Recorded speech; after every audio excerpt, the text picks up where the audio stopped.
আসসালামু আলাইকুম।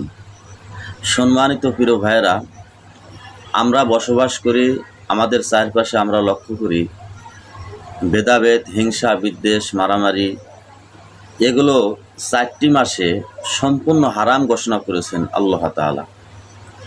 পৃথিবীর বিভিন্ন স্থানে অশান্তি আছে, কিন্তু আমরা যে সাধারণ মানুষ, আমাদের গ্রাম অঞ্চলেও এই মারামারি ঝগড়া হয়ে থাকে, কিন্তু আল্লাহ তাআলা 4টি মাসে ঝগড়া, বিবাদ, মারামারি সম্পূর্ণ হারাম করেছেন। সেই 4টি মাস হলো মুহররম, জিলকদ, জিলহজ এবং রজব মাস। এই 4টি মাসে সম্পূর্ণভাবে যেহেতু আল্লাহ তাআলা হারাম করেছেন, আমাদেরকে সম্পূর্ণ ধৈর্যশীল হতে হবে।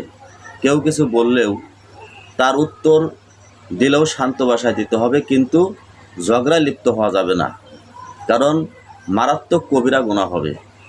প্রিয় ভাইরা, যদি অমুসলিম রাষ্ট্র থেকে অর্থাৎ কাফেররা মুসলমানদের রাষ্ট্রে আঘাত করে এই মাসগুলোতে, তাহলে মুসলমানরা কি করবে?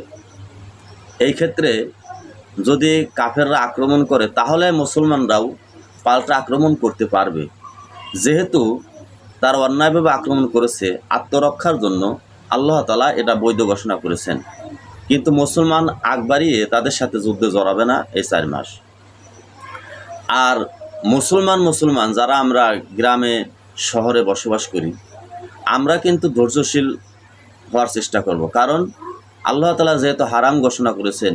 সবসময় মারামারি, কাটাকাটি এগুলো ভালো না, সবসময় ধৈর্যের ফল ভালো হয়। কিন্তু আপনি যদি এই 4 মাস অন্তত ধৈর্য ধরতে পারেন, তাহলে বাকি মাসগুলোও দেখবেন যে আপনি এই ধৈর্যের মাধ্যমে কাটাইতে পারছেন, অর্থাৎ অভ্যস্ত হয়ে যাবেন।